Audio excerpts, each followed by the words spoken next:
ॐ गजाननं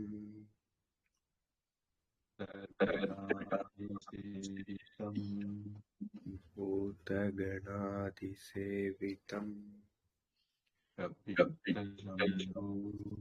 कपित्तजम्बो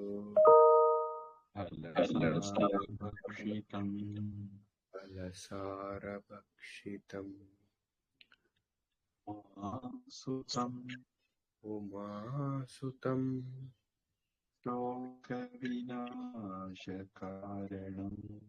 शोकविनाशकारणं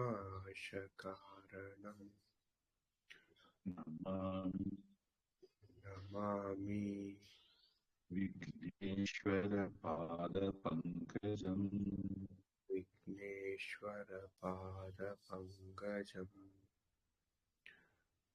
सरस्वती नमस्तुभ्यं वरदे कामरूपिणी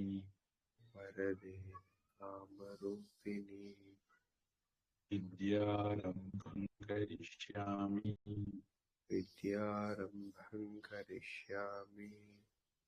सिद्धिर्भवतु मे सदा गुरुर्ब्रह्मा गुरुर्विष्णुः गुरुर्देवो महेश्वरः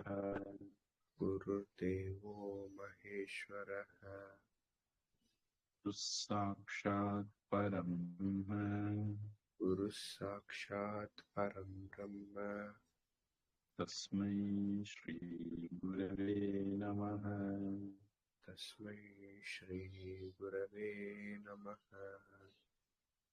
ॐ नमः शुक्रबृहस्पतिभ्याम्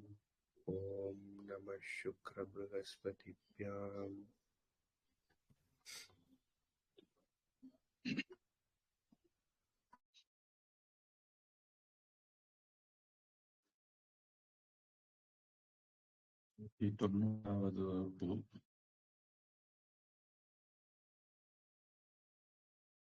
தை மாசம் 8ஆம் தேதி தேய்பிறை சதுர்த்தி ஊரட்டாதி கலியுகாதி 5127 ஆங்கில படி 2வது செக்ஷன் 16வது சாப்டர் படி அதிகரணம் 2 அத்தியாயம் 37 11வது வாக்கியம்.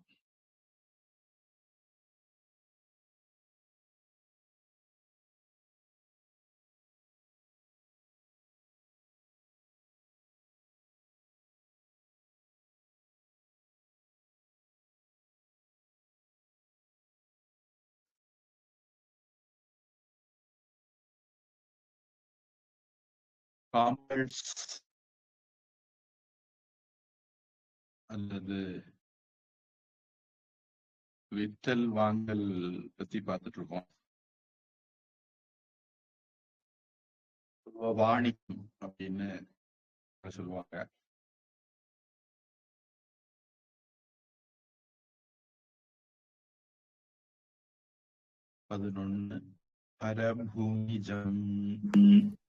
பரபூமிஜம் பண்யம்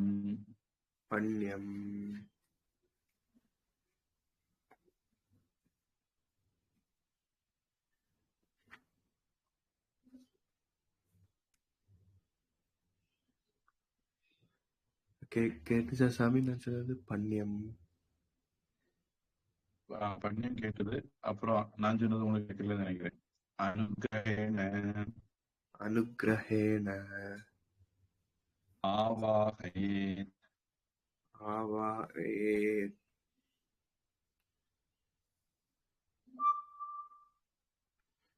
foreign goods பரபூமிஜம் பண்யம் அனுகிரகேண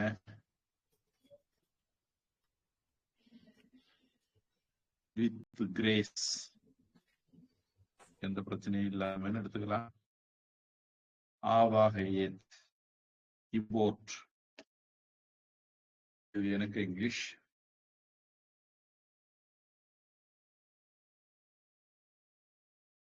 மாதிரி எல்லாம் யாரும் இடையில வராம இறக்குமதி பண்ணு அப்படின்னு.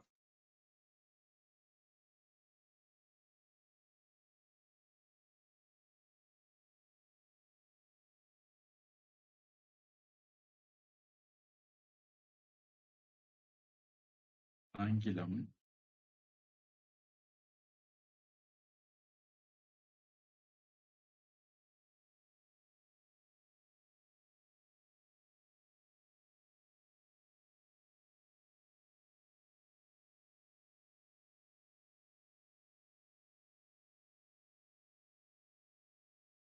the superintendent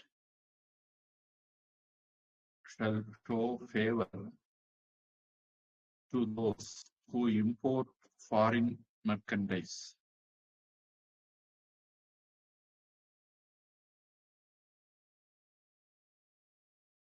பொருட்களை இறக்குமதி நான் பேசுறது கேக்குதா? ஆமா சாமி, கேக்குது சாமி. கொஞ்சம் ஸ்லோவா இருந்தாதான் வீடியோவையும் ஆடியோ ஆஃப் பண்ணேன் சார். எனக்கு ஏதோ அடிக்கடி குரட்டுன்னு சத்தம் போடுது. இன்டர்நெட் இஷ்யூ இருக்கான்னு தெரியும்.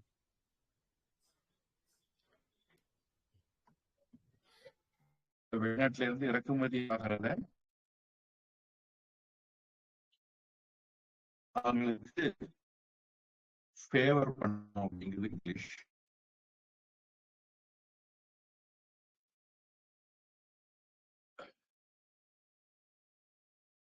லெப்ட் இவரெல்லாம் அந்நி கம்பெனிகளுக்கு ஆதரவு அப்படின்னு குதிச்சிருவாங்க.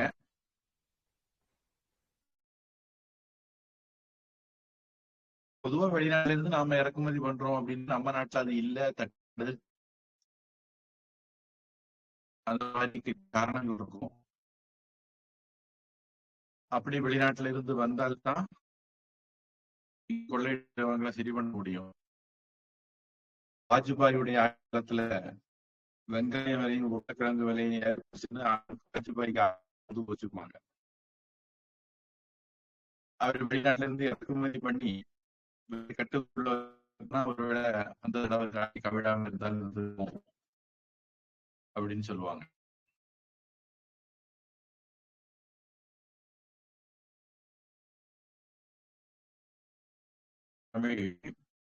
பிற நாட்டில் உண்டான விலைப்பண்களை இடையூறு அகற்றி உணர வேண்டும்.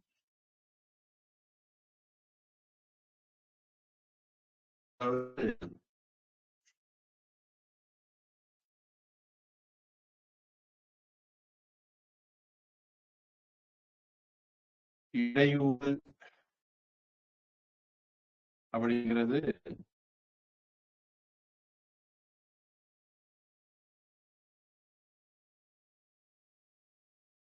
கஸ்டம்ஸ், எக்ஸைஸ் டியூட்டி,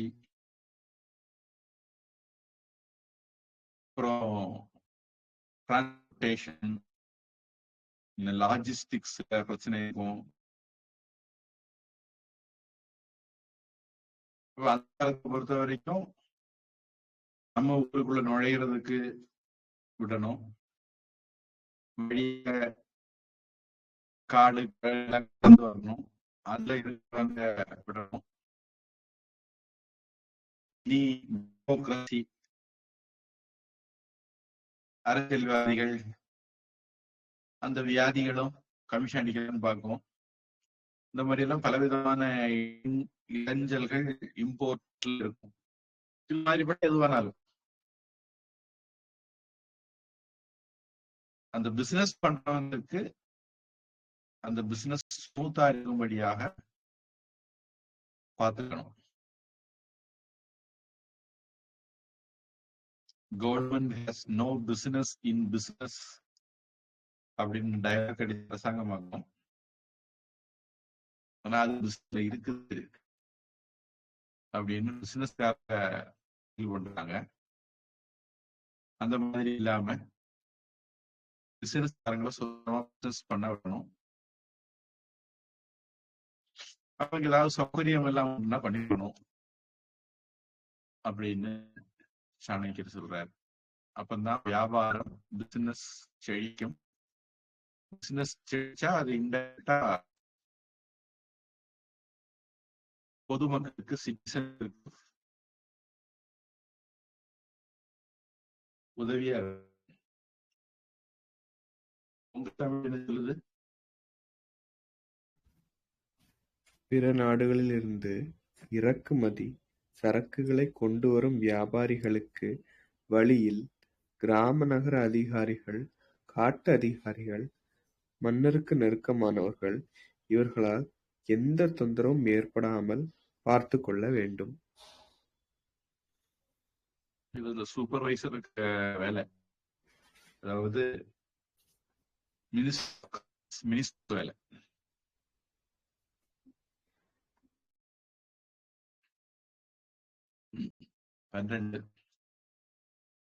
நாவிக்க அர்த்தவாகேப்யஸ்ச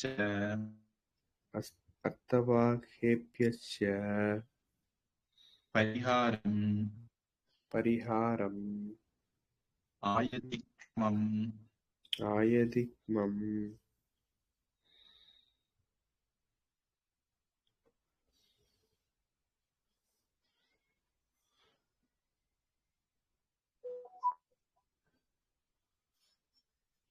உங்களுக்கு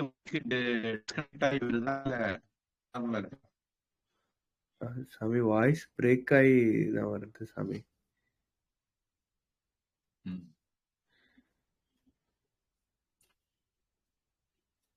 ஜெயலட்சுமி தான்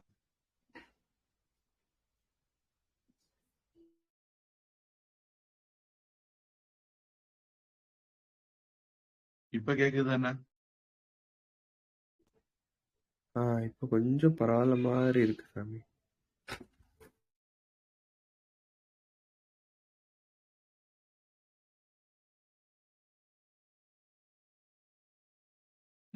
சேஞ்ச் பண்ணி பார்க்கட்டா?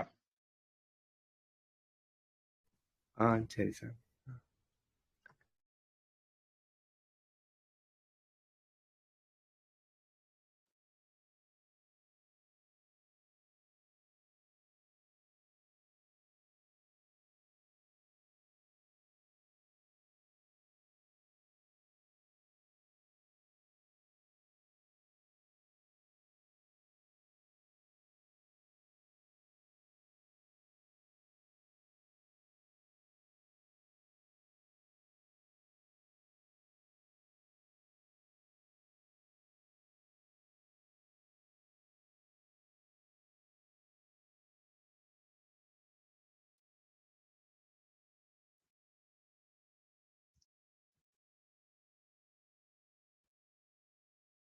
இப்போ எப்படி இருக்கு?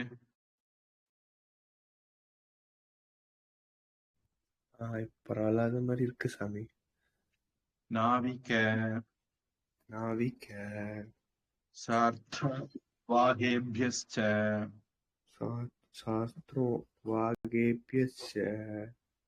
பரிஹாரம் ஆயதிக்ஷமம்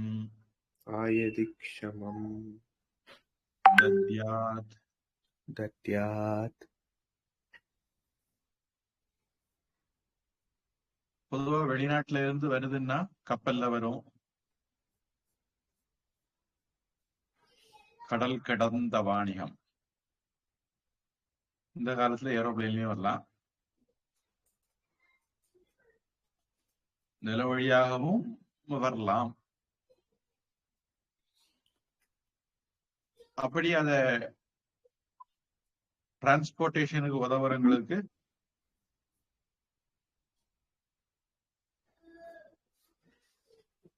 பரிகாரம் அவங்களுக்கு செலவுக்கு ஏத்தது மாதிரி கூலி காம்பன்சேஷன் ஆயதி க்ஷமம் தத்யாத். ஏதாவது கூட முன்ன பின்ன இருந்தா அவங்களுக்கு அதுக்கு காம்பன்சேஷனும் கொடுக்கணும். இதெல்லாம் என்ன சொல்லுது அப்படின்னா, இம்போர்ட்க்கு முக்கியத்துவம் கொடுக்கணும், பிசினஸ் சிரமம் இல்லாம நடக்க பார்த்துக்கணுங்கிறது அதனுடைய எசன்ஸ். ஆங்கிலம்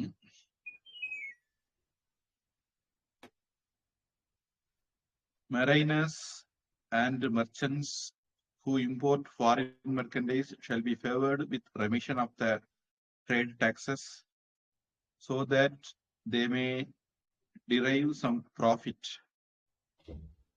ஆயதி க்ஷமம்ங்கிறது அவங்களுக்கு அந்த பிசினஸ்ல லாபம் கிடைக்கிறது மாதிரி பாத்துக்கணும். நட்டப்பட்டு ஒருத்தரும் தொழில் பண்ண மாட்டான். அரசாங்கம் நட்டப்பட வச்சதுன்னா அரசாங்கமே தொழில் பண்ண வேண்டியிருக்கும் அப்படிங்கிறது என்னுடைய தமிழ்.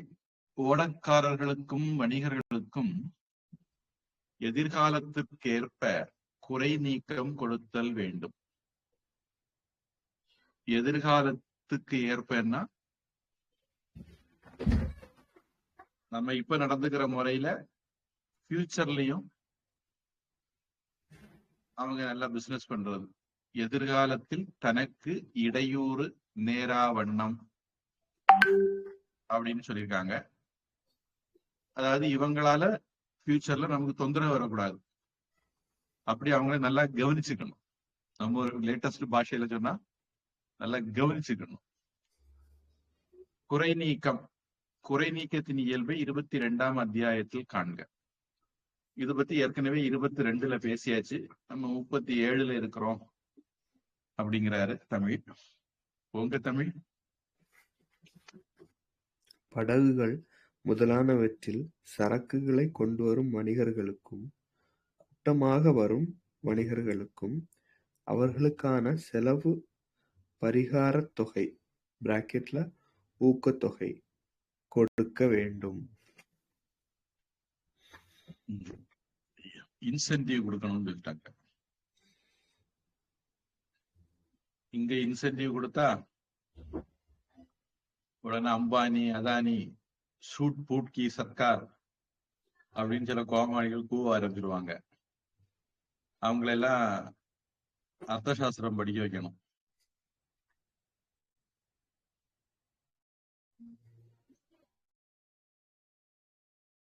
பதினாலு 13 அனபியோகः சதுர்த்தேஷு ஆகந்தூனாம்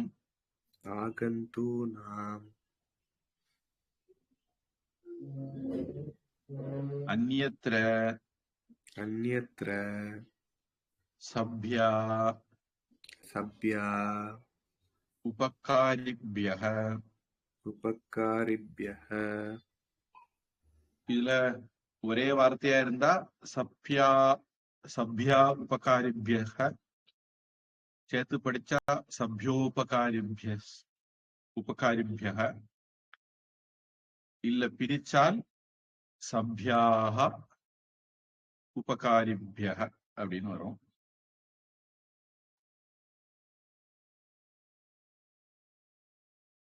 ஆகந்தூனாம் சதுர்த்தேஷு அனபியோகः அந்யத்ர சப்யா உபகாரிப்யः.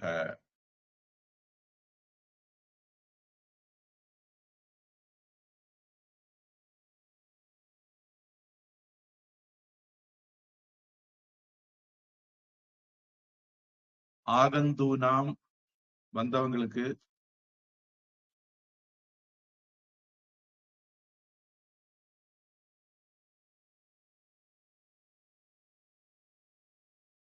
சதுர்த்தேஷு அனபியோகः என்ன அர்த்தத்துல சொல்றான்னு பார்க்கணும்.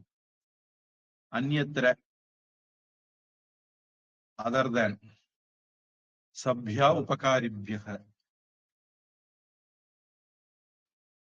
அவர்களுடைய சபையினர் அப்புறம் உதவி பண்றவங்க உபகாரிபியக.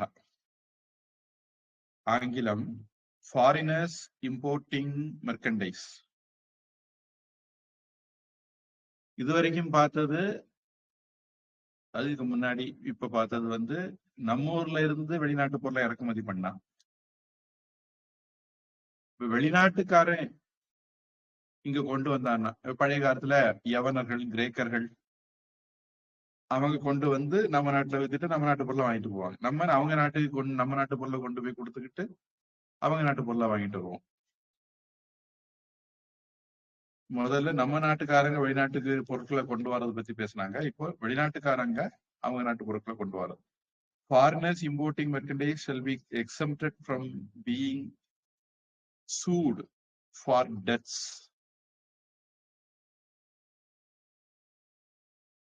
unless they are local associations and partners. வெளிநாட்டுக்காரனுக்கு மேல கேஸே போடக்கூடாதுன்றார். கடன் எல்லாம் இருந்தா கொஞ்சம் விட்டு பிடிக்கணும்.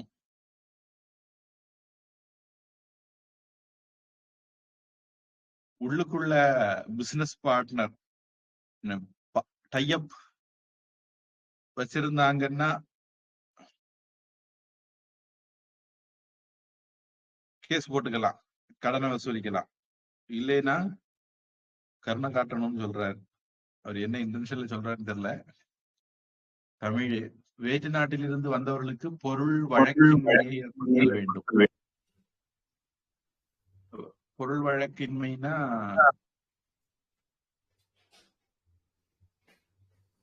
அவங்களுக்கு கடனாக கொடுத்த பொருள் பற்றி வழக்கு தொடுக்க நேரில் வழக்கு இல்லாமலே உதவி செய்ய வேண்டும் என்பது கருத்து. அவரு என்ன கருத்துல சொன்னாரோ தெரியாது. ஆனா நான் சொல்லேன், இந்திய நாட்டு கோர்ட்ல கேஸ்ன்னு போனா இந்த ஜென்மத்துல தீராது. அதனால கோர்ட்டுக்கு போகாமலே அதை செட்டில் பண்ணி கொடுத்துடணும். அவன் தற்கொலைக்கு பண்ண வச்சிடக்கூடாது அப்படின்னு அர்த்தத்துல சொல்றாரு. என்னமோ உங்க தமிழ். பிற நாட்டு வணிகர்கள் மீது யாரும் நீதிமன்றங்களில் புகார் கொடுக்காமல் பார்த்து கொள்ள வேண்டும். ஆனாலும் உள்நாட்டு வர்த்தக சங்கத்தைச் சேர்ந்தவர்கள் புகார் கொடுப்பதற்கு அனுமதிக்க வேண்டும். அந்யத்ர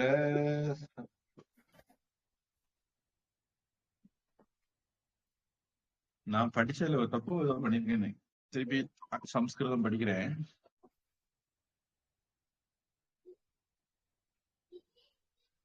சதுர்த்தேஷுன்னு படிச்சேன், அதனால நான் கன்ஃபியூஸ் ஆயிட்டேன்.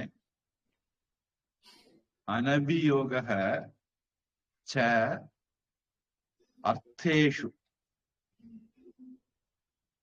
அர்த்தேஷுன்னா பொருள், அனபியோக வழக்கு, ஆகந்தூனா.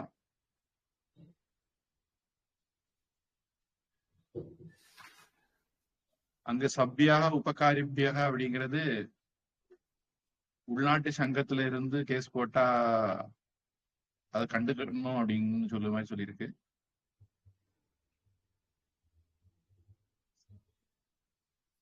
அவங்களோட சப்யாக அவங்களோட டைப் வச்சவங்க அந்த அர்த்தத்துல எடுத்திருக்காங்க.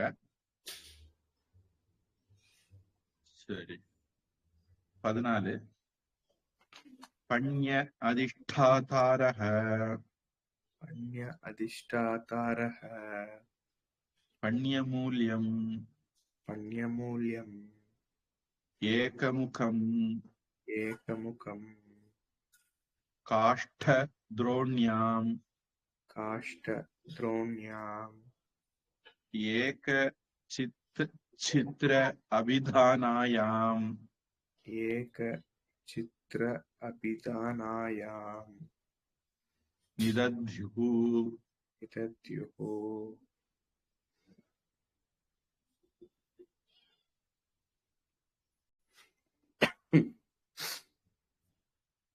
पण्य अधिष्ठातारः पण्यमूल्यम् एकमुखम् काष्ठद्रोण्याम् एकच्छिद्राभिधानायां निदद्युः.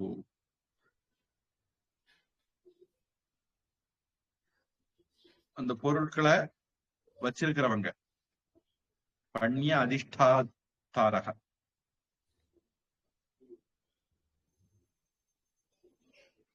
இம்போர்ட் பண்ணியோ எக்ஸ்போர்ட் பண்ணியோ வாங்கியோ வச்சிருக்கிறவங்க பண்ய மூல்யம், அந்த பொருளுடைய விலைய ஏக முகம் சிங்கிள் விண்டோ அல்லது ஒரே வாயில்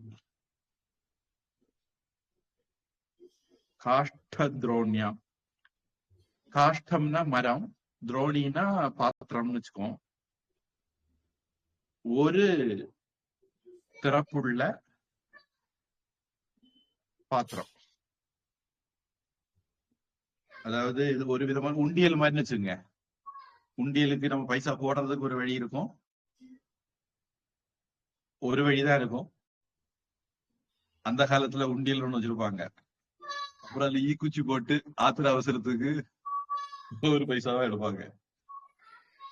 அந்த காலத்துல மண்ணு இதா இருக்கும், அதனால இந்த காலத்துல பூட்டு போட்டு மூடுற மாதிரிதான் வந்துட்டு சாவி போட்டு திறந்துக்கலாம். அந்த காலத்துல போடத்தான் முடியணும், எடுக்க கூடாது. கடைசி என்னைக்காவது நிறைஞ்ச பிறகு போட்டு உடைச்சு மொத்தத்தையும் வெளியே எடுக்கணும் அப்படிங்கிற கான்செப்ட்ல மண்ணுல செய்தாங்க. அது ஆத்திர அவசரத்துக்கு எடுக்கணும்னா ஈக்கள் போட்டு எடுத்துருவாங்க. ஏக சித்திர, சித்திரம்னா துவாரம், அபிதானாயாம் மூடி உள்ள காஷ்ட துரோணியில மரப்பெட்டியில அல்லது மரப்பாத்திரத்துல நிதத்யுஹு வைக்க வேண்டும், போட வேண்டும்.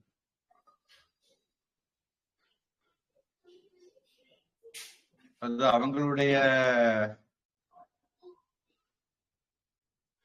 என்ன சேஃப்டி லாக்கர் டிசைன் பத்தி சொல்லியிருக்காருன்னு எடுத்துக்கலாம். Those who sell the merchandise of the king, அதாவது இது வரைக்கும் ஃபாரின் கூட்ஸ் பத்தி பார்த்துட்டு இருந்தோம், இப்போ நாட்டுக்குள்ள விளையிறது அதுக்குள்ள வந்துட்டோம்.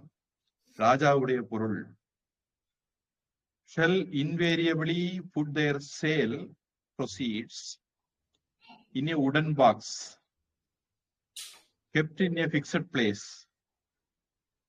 and provided with a single aperture on the top.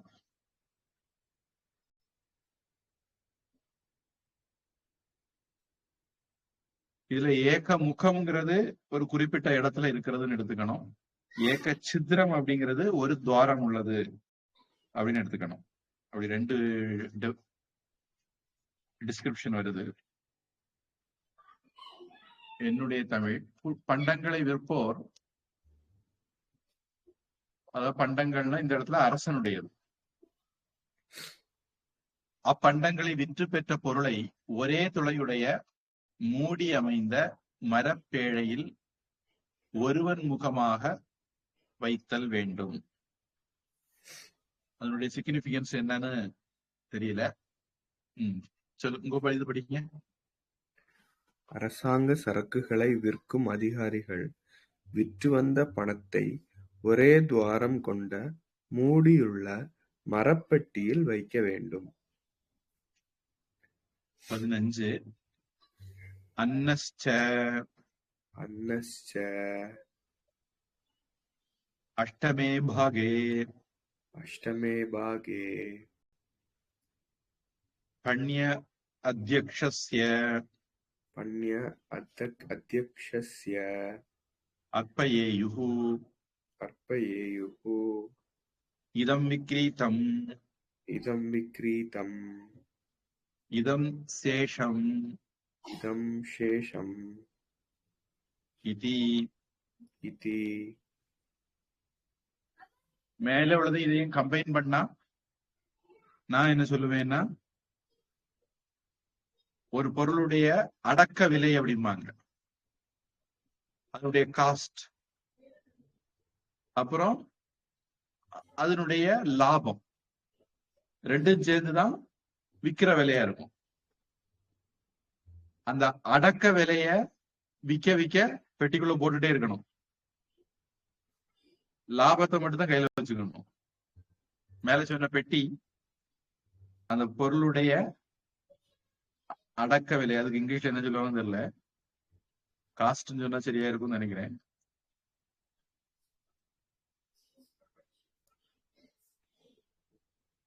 அப்படி போட்டு, ஒரு உதாரணத்துக்கு ஹோல்சேல் வியாபாரி இருந்து ஒரு ரீட்டைல் வியாபாரி வாங்கிட்டு வரார், விற்கிறார்.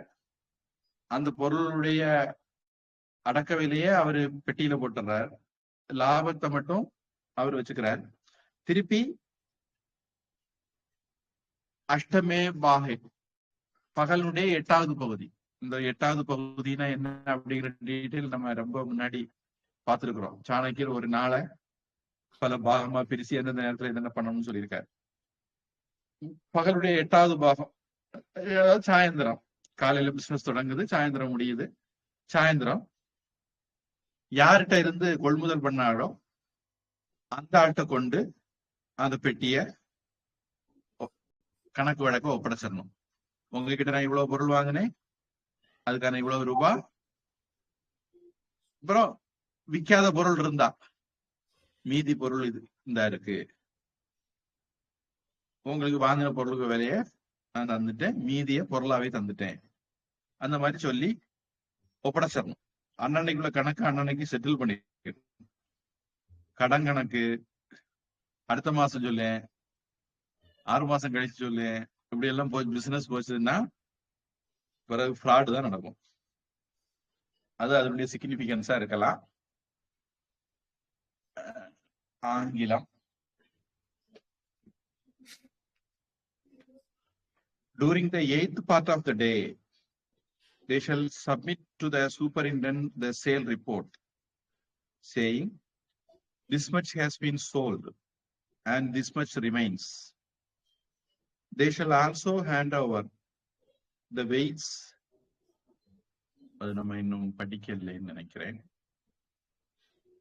அதை அடுத்து பார்க்கலாம்.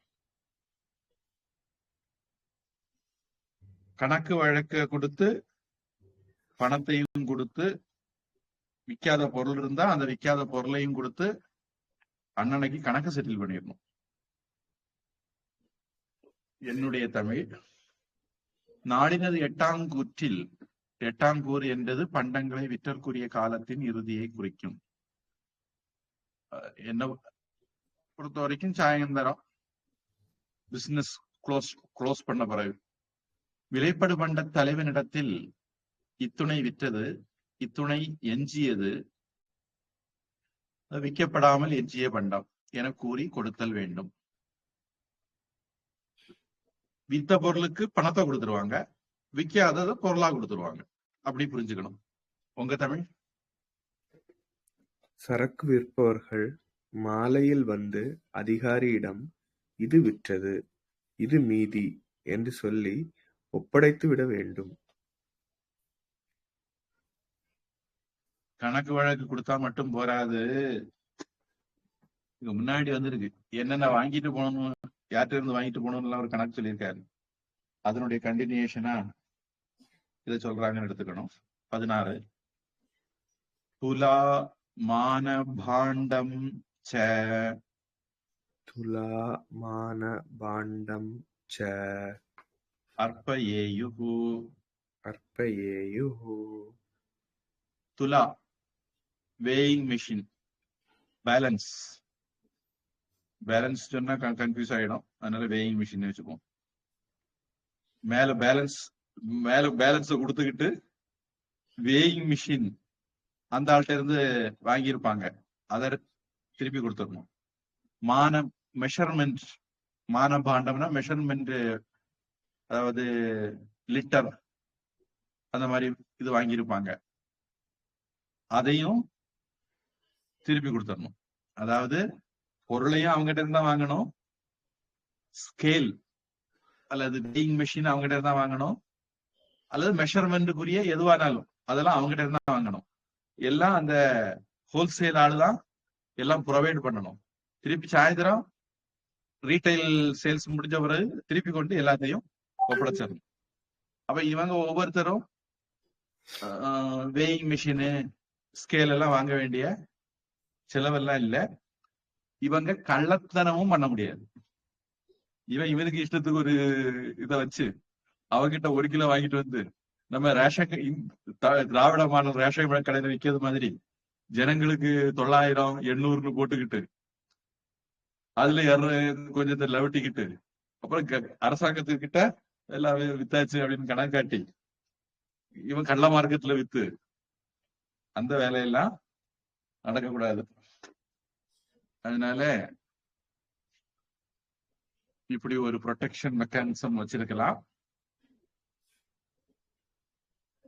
கவர்மெண்ட் ஐஎஸ்ஐ முத்திரை குத்துனதுங்கிற மாதிரி கவர்மெண்ட் ஆத்தரைஸ்டு மெஷர்மெண்ட்ஸ் தான் பயன்படுத்தணும். They shall also hand over their weights and measures. உங்க தமிழ், என்னுடைய தமிழ், நிறுத்தல் அளவை கருவிகளையும் முகத்தல் அளவை கருவிகளையும் அவனிடமே கொடுத்தல் வேண்டும்.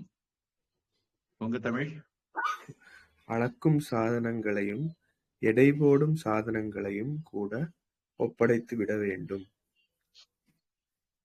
17 இதி ஸ்வவிஷயே இதி ஸ்வவிஷயே வியாக்கியாதம் வியாக்கியாதம். இப்படி தன்னுடைய விஷயத்துல சொல்லப்பட்டது. அதாவது local business, internal business, national பிசினஸ்ல சொல்லப்பட்டது. அப்ப இனிமேல் external business, foreign business, international business பத்தி சொல்ல போறாங்கன்னு யூகிக்கலாம். Such are the rules applicable to local traffic. என்னுடைய தமிழ், இங்கனம் தன்னாட்டு வணிக முறை கூறப்பட்டது. உங்க தமிழ், இதுவரை உள்நாட்டு சரக்குகளுக்கான விஷயங்கள் கூறப்பட்டன. 18 பரவிஷயே தூ பரவிஷயே தூ பண்ய பண்ய பிரதிபண்யயோஹோ பிரதிபண்யயோஹோ அர்க்கம் அர்க்கம் மூல்யம் மூல்யம் ச ச.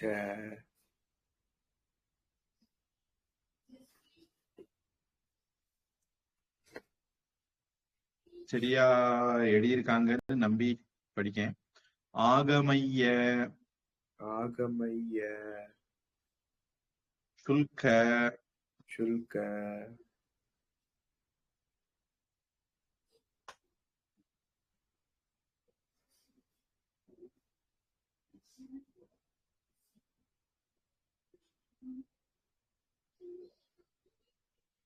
வர்த்தன்யா வர்த்தன்யா ஆதிவாகிக ஆதிவாகிக குல்ம குல்ம தர தர தேய தேய பக்த பக்த பாக பாக व्यय शुद्धम व्यय शुद्धम उदयम उदयम पश्येत पश्येत. நம்ம நாட்டு சரக்கு வெளிநாட்டுல கொண்டு விற்கிறதா இருந்தால் பரவிஷயத்து எக்ஸ்போர்ட், பண்ய பிரதிபண்யோஹோ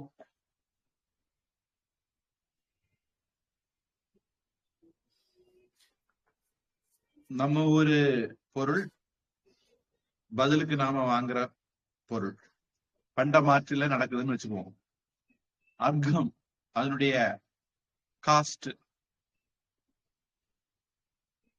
அடக்க விலை. மூல்யம் சேல்ஸ் காஸ்ட், ப்ரொடியூசிங் காஸ்ட் அல்லது ப்ராடக்ட் காஸ்ட், அப்புறம் சேல்ஸ் காஸ்ட். அர்க்கம், மூல்யம். ஆகம், இந்த ரெண்டையும் ஆகமைய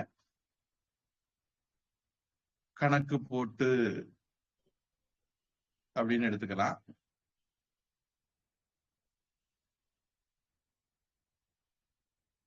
சுல்க அதனுடைய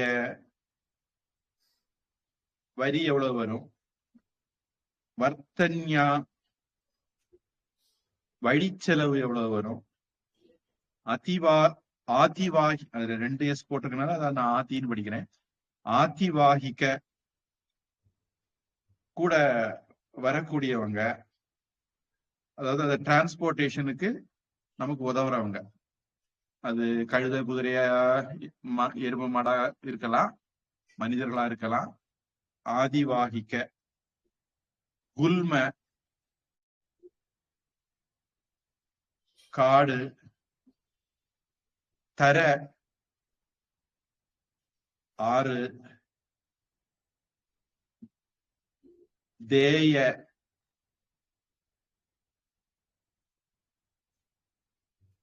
ஒரு இடத்துல இருந்து இன்னொரு இடத்துக்கு போற இதுல ஏற்படக்கூடிய மற்ற செலவுகள், வழி செலவுகள்னு எடுத்துக்கலாம். தேயம்னா கொடுக்கப்பட வேண்டியது, எந்தெந்த விதத்துல கொடுக்கப்பட வேண்டியதோ அது. அடுத்தது பக்தன்னு வருது. பக்தன்னா சாப்பாடு அப்படின்னு எடுத்துக்கிட்டா சாப்பாட்டு செலவை கழிச்சுட்டாங்கன்னு அர்த்தம். அது போக வழியில நெடுந்தொலைவு பயணம்னா வழியில தங்கி தங்கி போவாங்க, தங்குறதுக்கு அங்கங்கேயா ஒரு தங்குற செலவுக்கு, சத்திரத்துக்கு எல்லாம் வாடகை எல்லாம் கொடுக்க வேண்டி இருக்கலாம். அந்த மாதிரிப்பட்ட அந்நிய செலவுகள், சாப்பாட்டு செலவு அல்லாத. ஏன்னா சாப்பாட்டு செலவு அடுத்து சொல்லிட்டாங்க. பக்தன் இந்த இடத்துல சாப்பிட்ட செலவு. பாக ஒரு பெரிய குரூப்பா போறாங்கன்னா அவங்க அத்தனை பேருக்கும் சாப்பாடு செலவு எல்லாம் இருக்க. காலையில சாப்பாடு, மத்தியான சாப்பாடு, இடையில டீ, பண்ணு, பஜ்ஜி. இந்த வீட்டு வேலையெல்லாம் செய்தா தெரியும். வீடு 1 லட்சம் ரூபாயில கட்டிடலாம். இவங்களுக்கு சாப்பாடு செலவு 2 லட்சம் 3 லட்சம் போயிடும், கூலி கொடுத்து போக. இந்த காலத்துல எப்படின்னு தெரியல. பழைய காலத்துல காலையில, பழைய காலத்துல ஸ்டைல் கொஞ்சம் வேற. காலையில 6 மணிக்கு வேலைக்கு வந்துருவாங்க. வந்த உடனே அவங்களுக்கு ஏதாவது சாப்பாடு கொடுப்பாங்க. ஏன்னா அந்த காலத்துல சாப்பாடெல்லாம் ரொம்ப கஷ்டம், சாப்பாடு கிடைக்கிறது கஷ்டம். அதனால காலையில ஒரு கவனிச்சிருவாங்க. அடுத்தது இடையில ஒரு 8 மணிக்கு ஒரு கவனிப்பு, அடுத்தது ஒரு 12 மணிக்கு ஒரு கவனிப்பு, அடுத்தது மத்தியானம் சாப்பாடு, அடுத்தது ஒரு 2-3 மணிக்கு, அப்புறம் சாயந்தரம். அப்படி வந்தவங்களுக்கு நல்ல வயிறார சாப்பாடு போடுவாங்க. அந்த காலத்துல கூலி கம்மியா இருக்கலாம், ஆனா வேலைக்கு போறதுனால அவங்களுக்கு காலையில இருந்து சாயந்தரம் வரைக்கும் வயிறார சாப்பாடு கிடைக்கும். அத குடிக்கூலி அப்படின்னு சொல்லுவாங்க. இந்த காலத்துல எனக்கு சாப்பாடெல்லாம் தரேன்னா பைசாவை தந்துருங்க அப்படின்னு வாங்குற கலாச்சாரம் சில இடத்துல வந்துட்டு நினைக்கிறேன். அப்புறம் நம்ம ஆட்களும் ஏற்கனவே ஒரு நாளைக்கு 1000 ரூபா 1500 ரூபா சம்பளம் கொடுக்க வேண்டியிருக்கு. இல்ல இனி சாப்பாடு வேற கொடுப்பாரா அப்படின்னு. மக்கள் மனசு நாகரிகம் வளர்ந்துட்டு போகுது, மக்கள் மனசு சுருங்கிட்டு போகுது அப்படின்னு சொல்லலாம். அந்த காலத்துல சாப்பாடு கொடுக்கறத ஒரு புண்ணிய காரியம், பெருமைக்குரிய விஷயம், சந்தோஷமா கொடுத்தாங்க. இந்த காலத்துல எல்லாம் ஜோம்பேறி கூட்டம். சாப்பாடு கொடுக்கணும்னா சமையல் பண்ணணும். அந்த காலத்துல அப்படி இல்லை, கூட்டு குடும்பமா இருக்கும், எல்லாம் சேர்ந்து சமைச்சு கொடுத்துருவாங்க. இந்த காலத்துல ஒன்னே ஒண்ணு கண்ணே கண்ணு. அதனால நீங்க சாப்பாடு கொண்டு வந்துருங்க, இல்ல சாப்பிட்டுட்டே வந்துருங்க, இல்ல இடையில போய் சாப்பிட்டு வேணாலும் வந்துருங்க, எங்கிட்ட சாப்பாடு கேட்காதுங்கிற மாதிரி. காலத்தின் கோலம், கோலம் இல்ல அலங்கோலம். அதனால பக்தங்கிறது சாப்பாடு. பாக பாக அப்படிங்கிறது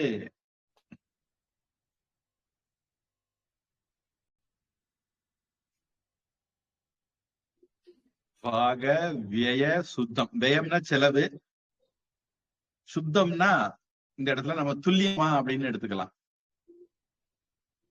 இதெல்லாம் துல்லியமா கணக்கு போட்டுறணும். நம்ம பொருள் இங்க பர்ச்சேஸ் பண்றோம், அந்த பொருளை டிரான்ஸ்போர்ட் பண்றோம், இன்னொரு இடத்துக்கு கொண்டு போய் விற்கிறோம், அங்க போய் ஒரு ஸ்டோர் பண்ணி வச்சு விற்க வேண்டியிருக்கலாம். இது மொத்த காஸ்டும் கணக்கு போடணும். உதயம் பஷ்யேத். இதுக்கெல்லாம் பிறகு லாபம் வருமா அப்படிங்கிறத கால்குலேட் பண்ணணும். நட்டப்பட்டு தொழில் செய்யக்கூடாது அப்படின்னு அர்த்தம்.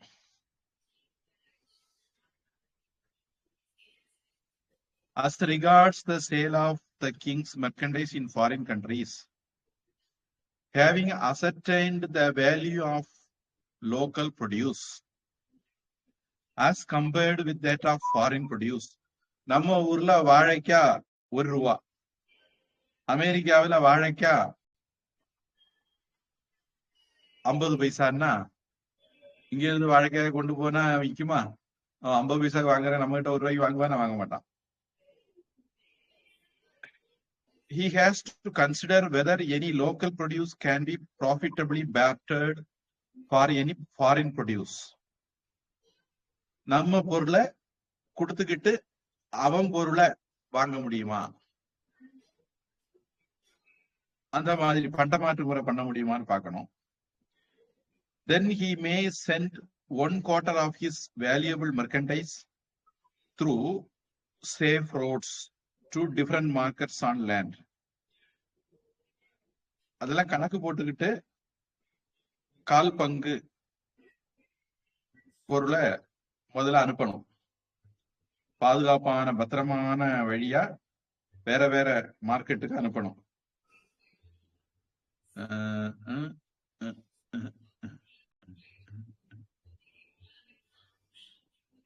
இது எங்கிருந்து பிடிச்சாங்கன்னு இங்கிலீஷ்ல தெரியல, சரி பார்ப்போம். யூகிச்சுக்கிட்டாங்களா இருக்கும். In view of large profits, பெரிய லாபம் வரக்கூடிய விஷயத்துல, he the deputed merchant may make friendship with the foreign. ஒரு நிமிஷம், நான் தப்பா படிச்சுட்டு இருக்கேன் நினைக்கிறேன். திடீர்னு ஒரு பத்தி தாண்டி போயிட்டேன், அதனால வந்த குழப்பம். Having ascertained the value of local produce as compared with that of foreign produce that can be obtained in barter, the superintendent will find out by calculation whether there is any margin left for profit after meeting the payments to the foreign king, such as the toll, road chess,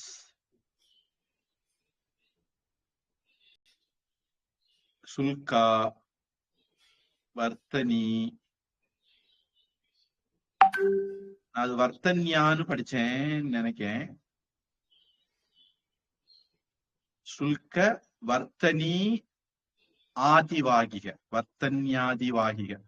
அது அவங்க தனியா பிரிச்சு போட்டத நான் confuse ஆயிட்டேன். அந்த இது பிரிக்க வேண்டிய முறை சுல்க வர்த்தனி ஆதிவாகிக. வர்த்தனிங்கிறது வர்த்தனிங்கிறது வழி, அது ரோட் செஸ் அப்படின்னு டிரான்ஸ்லேட் பண்ணியிருக்காங்க.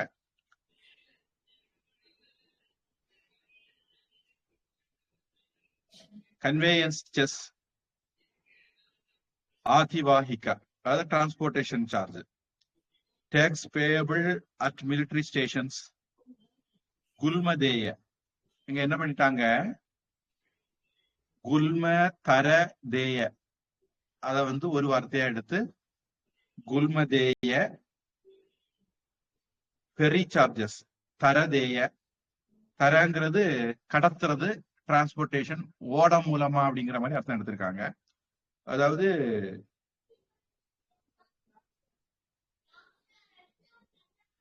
நீர் வழியா டிரான்ஸ்போர்ட் பண்ணும்போது தரதேய அப்படின்னா அது பிரிச்சு எடுத்திருக்காங்க.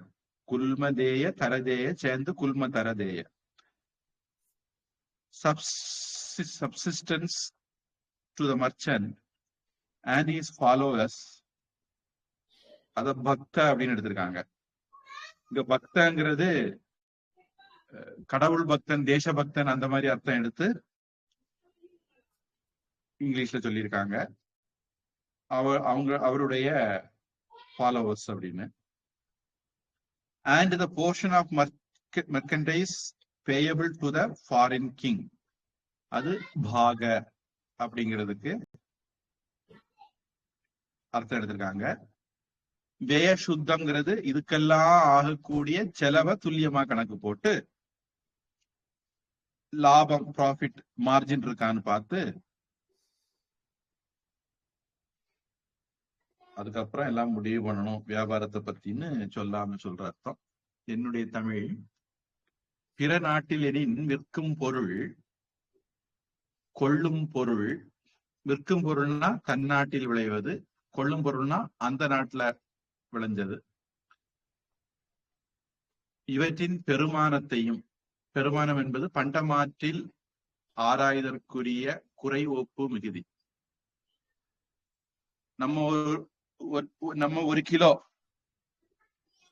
பொருள் கொடுக்குறோம், அவன்கிட்ட இருந்து 1 கிலோ பொருள் வாங்குறோம் அப்படின்னா அது பரவாயில்ல.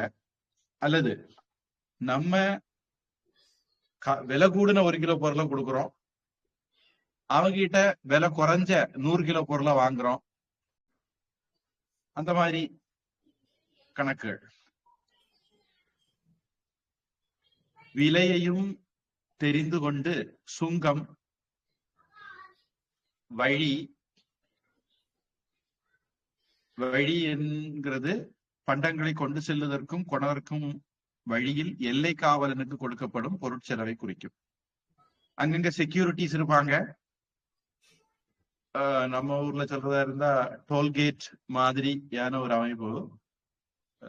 ஒரிஜினலா டோல்கேட் இல்ல, இந்த டிராபிக் போலீஸ் அங்க நின்றுகிட்டு கையை காட்டி லஞ்சம் வாங்குவானே, இது இங்க லஞ்சம் இல்ல, இது வந்து கொடுக்க வேண்டிய கூலி. நம்ம ஊர்ல லஞ்சம் வாங்குவாங்கன்னு சொன்னேன், நிகழ்காலத்தை சொன்னேன். அந்த காலத்துல லஞ்சம் வாங்கினா ராஜாட்ட சொல்லி அவனுக்கு தண்டனை வாங்கி கொடுத்துருவாங்க. இந்த காலத்துல ராஜாவே ஊழல் பேர்வழினா எங்க போய் சொல்லுது, எங்க போய் முட்டிக்கிறது? என்ன பிரச்சனைன்னு கோவிலுக்கு போனா அங்க பிரச்சனை தலைவிரிச்சு அடிச்சான் அப்படிங்கிற மாதிரி ஏதோ ஒரு பழமொழி சொல்லுவாங்க. நம்ம நாட்டுல நிலைமை அப்படி போயிட்டு இருக்கு. துணை என்பது வழியை கடந்து செல்லுவதற்கு உதவியாக வரும் படை வீரருக்கு கொடுக்கும் பொருட்செலவை குறிக்கும். அதாவது பெரிய குரூப்பா போகும்போது அவங்களுக்கு பிரச்சனைகள் வராம காப்பாத்துறதுக்கு போகிற காவலர்கள், செக்யூரிட்டி பர்சனல், அவங்களுக்கு கொடுக்கப்படுறது அது வழி செலவு. அதாவது இப்படி இதை புரிஞ்சுக்கலாம். சுல்க வேய, வர்த்தனி வேய, ஆதிவாகிக வேய, குல்மதேய வேய, குல்மதர வேய. இந்த வேயங்கிறது இதுக்கு எல்லாத்துக்கும் கூட மட்டும் சேர்த்துக்கணும். அடுத்தது பக்த வேய.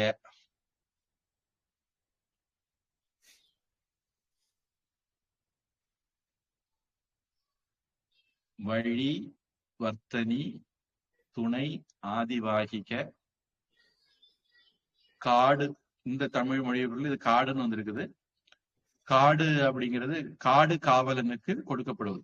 இவங்க யாத்திரை போகும்போது ஒரு இடத்துக்கு இன்னொரு இடத்துக்கு டிரான்ஸ்போர்ட் ஆகும்போது வழியில காடுகள் வரலாம். அந்த காடுகளுக்கு இங்க ஒரு செக்யூரிட்டி அரேஞ்ச்மெண்ட் இருக்கும். அவங்களுக்கு அதை கிராஸ் பண்ற செக்யூரிட்டிக்கு பே பண்றது. ஆறு, இந்த ஆறுன்னா பொதுவாக வழின்னு அர்த்தம் உண்டு. இந்த இடத்துல ஆறுங்கிறது ரிவர். ஆற்றை கடப்பதற்கு ஓடக்காரருக்கு கொடுக்கும் கூலி. அடுத்தது உணவு, தனக்கும் உடன் வருவோருக்கும் உணவின் பொருட்டு செலவாகும் பொருள். அடுத்தது வாடகை. பாக அப்படிங்கிறத வாடகையின் தமிழ மொழிபெயர்த்திருக்காங்க. இவற்றிற்கு ஆகும் செலவு கழித்து எஞ்சிய ஊதியத்தையும் அறிதல் வேண்டும். இதெல்லாம் போக மார்ஜின் ப்ராஃபிட் வருமா அப்படிங்கிறத கணக்கு போட்டுக்கணும். உங்க தமிழ் வெளிநாட்டுப் பொருட்களை ஏற்றுமதி செய்யும்போது தன்னுடைய சரக்கும் அதற்குப் பதிலாக வெளிநாட்டிலிருந்து வரும் சரக்கும் விலையையும் விற்பனை விலையையும் தெரிந்து கொண்டு வரிகள், வழிச்செலவுகள்,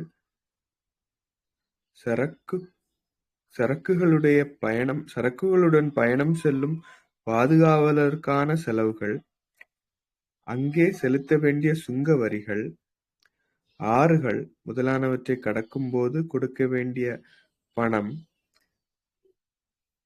வட்டி, வாடகை இவையெல்லாம் போக எவ்வளவு லாபம் மிஞ்சும் என்று பார்க்க வேண்டும். இவைகளில் லாபம் இல்லை என்றால் தன்னுடைய சரக்கை வெளிநாட்டுக்கு அனுப்பி அதற்கு பதிலாக அங்குள்ள சரக்கை இறக்குமதி செய்து கொள்வதால் ஏதேனும் லாபம் மிஞ்சுமோ என்று பார்க்க வேண்டும். இது அடுத்தது நினைக்கிறேன். வருது.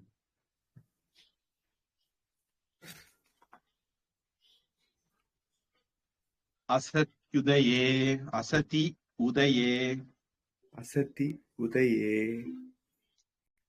இது வேலையெல்லாம் செய்து ஏற்படுற அசதி இல்ல. அசதினா சத்தினா இருக்கிறது, அசதினா இல்லைனா, உதயனா ப்ராஃபிட் லாபம் இல்லைனா, அசதி உதயே லாபம் இல்லைனா. பாண்ட நிர்வகணேன பாண்ட நிர்வகணேன பண்ய பிரதிபண்ய ஆனயனேன பண்ய பிரதிபண்ய ஆனயனேன வா வா லாபம் பஷ்யேத் லாபம் பஷ்யேத். மேல சொன்ன கணக்கு வழக்குல கூட்டி கழிச்சு பார்த்து கணக்கு சரியா வரலைன்னா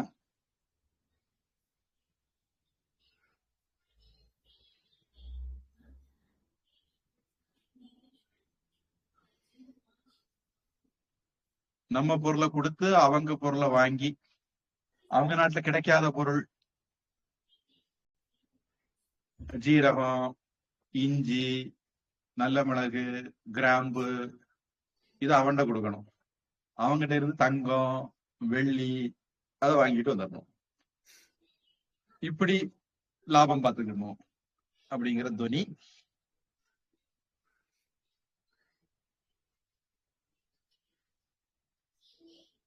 இந்த இப்படி பண்ணும்போது இதுல எல்லாம் மேல சொன்ன செலவுகள் வராதா அப்படிங்கிற ஒரு கேள்வி இருக்கு. If no profit can be realized by selling the local produce in foreign countries, he has to consider whether any local produce can be profitably bartered for any foreign produce.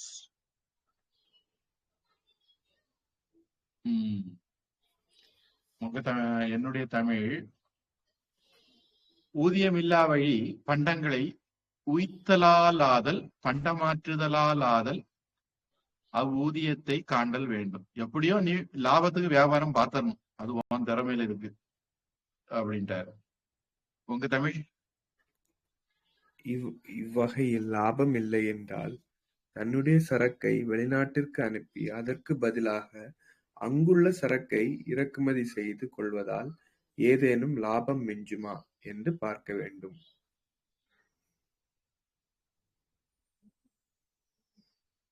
கொஞ்சம் எனக்கு கன்ஃபியூஷன் இருக்கு. 18லயும் பண்ய பிரதிபண்யோகோ அர்க்கம் மூலியம்னு கணக்கு வந்துட்டு, இங்கேயும் 19லயும் பண்ய பிரதிபண்ய ஆனயனேன அப்படின்னு சொல்றாங்க. ரெண்டுக்கும் என்ன வித்தியாசங்கிறது நம்ம கொஞ்சம் யோசிக்கணும். 20 ததஹ ததஹ சாரபாதேன சாரபாதேன ஸ்தல விவகாரம் ஸ்தல விவகாரம் அத்வனா அத்வனா க்ஷேமேன க்ஷேமேன பிரயோஜயேத் பிரயோஜயேத். சாரபல்கு குப்பியம் அப்படின்லாம் நம்ம முன்னாடி பார்த்தோம். சாரம்னா வைரம், வைடூரியம், மாணிக்கம், முத்து, பவளம் அந்த மாதிரி பொருட்களுக்கு சாரம்னு பேரு. அந்த சாரம்ங்கிற வார்த்தை இங்க பயன்படுத்தி இருக்குன்னு நினைக்கிறேன். சாரபாதேன, பாதம்ங்கிறனால கால் பங்குன்னு அர்த்தம் எடுத்துக்கலாம். ததக அதற்கு பிறகு அப்படின்னு ஒரு அர்த்தம் வரும். இந்த மாதிரி கணக்கு வழக்கெல்லாம் போட்ட பிறகு சாரபாதையன விலை உயர்ந்த பொருட்கள்ல கொஞ்சத்தை கால் பங்கு, ஸ்தல விவகாரம் அத்வனா க்ஷேமேன பிரயோஜயத். முதல்ல ஒரு டெஸ்ட் டிரைவ், கொஞ்சத்தை மட்டும் அனுப்பி பத்திரமா போய் சேருதா, வழியில இடைஞ்சல் எல்லாம் வராம இருக்கா, கொள்ளடிக்கிறவன் இல்லாம இருக்கானா, இதெல்லாம் பாத்துக்கணும். சோழர்கள் ஆட்சி, ராஜராஜ சோழன் ஆட்சி காலத்துல இங்க இருந்து நம்ம ஜாவா சுமத்ரா கொண்டு போனா வழியில இந்த முஸ்லீம் கொள்ளக்காரன்னு அரேபியால இருந்து இங்க வந்து வழியில தட்டி பறிச்சு கொண்டு போயிடுவாங்க. ராஜராஜ சோழன் பார்த்தான், அதனால ஒரு கடற்படையை உருவாக்கி அவங்களை எல்லாம் ஓட ஓட விரட்டி அடிச்சான். இங்கேயும் அவன் நாடு, அங்கேயும் அவன் நாடு, ரெண்டுக்கு நடுவுல என்ன சொல்லுவாங்க, அது போலீஸ் வந்து அங்கேயும் ஓடிட்டே இருப்பாங்களே, அதுக்கு ஒரு பேர் சொல்லுவாங்க, பெட்ரோல். பெட்ரோல். கடற்படை பெட்ரோலை போட்டு முஸ்லீம்களை ஓட ஓட விரட்டிப்பான். அன்னைக்கே கொள்ளடிக்கிற பயிலாம் தான் இருந்திருக்கான். ஆங்கிலம்,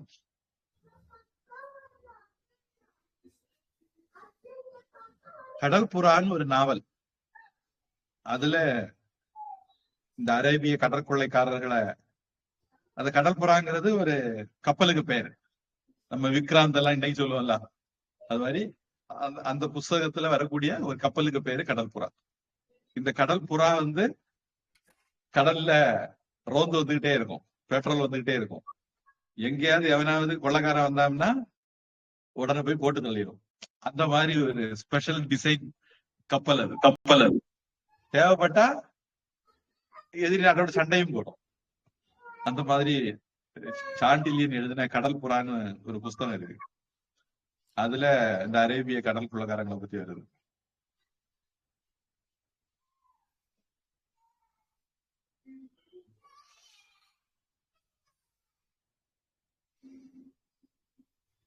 Then he may send 1/4 of his valuable merchandise through safe roads to different markets on land.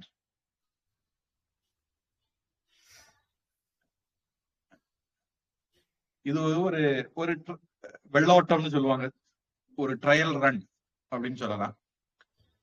என்னுடைய தமிழ் பின்னர். பின்னர்னா என்ன அர்த்தம்? ஊதியம் கிடைக்கும் என்ற துணிவு ஏற்பட்ட பின். அதுக்கு முன்னாடி உய்த்தலாலாதல் பண்டமாற்றுதலால் ஆதல்னு போன இதுல படிச்சேன். ஊதியம் கிடைத்தற்குரிய காலத்தை எதிர்பார்த்து மற்றொரு நாட்டிற்கு அனுப்புதல். அதாவது இந்த டைம்ல அனுப்புனா லாபம் இல்லை அப்படின்னா இன்னொரு டைம்ல அனுப்பிக்கலாம்னா அந்த நேரத்துல அனுப்புறது அப்படிங்கிற ஒரு சாய்ஸ் போன டிரான்ஸ்லேஷன்ல வந்தது.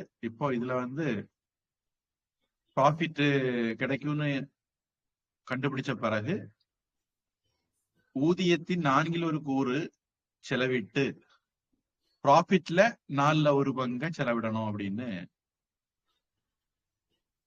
இங்க சொல்றாரு.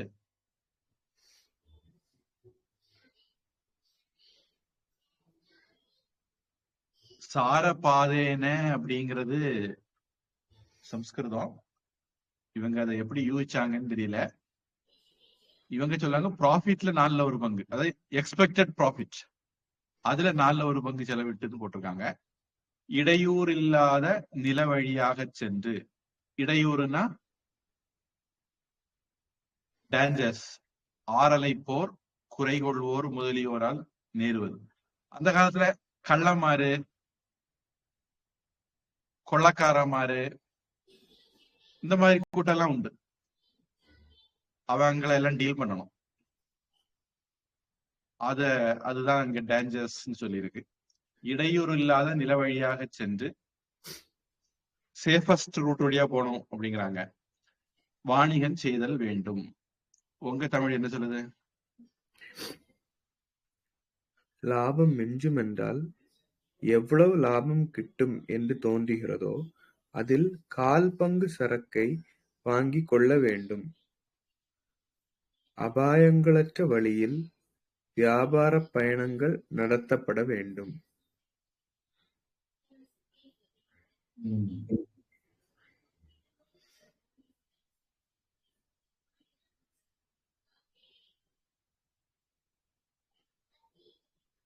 ஒருத்தங்க சொல்லுவாங்க கால் பங்கை கொண்டு போய் வியாபாரம் பண்ணணும், ஒருத்தங்க சொல்லுவாங்க கால் பங்கை வாங்கி பண்ணணும்னு சொல்லுவாங்க. சரி, ஏதாவது கேள்வி இருக்கா? இல்ல சாமி, கேள்வி இல்லை. பிரார்த்தனை.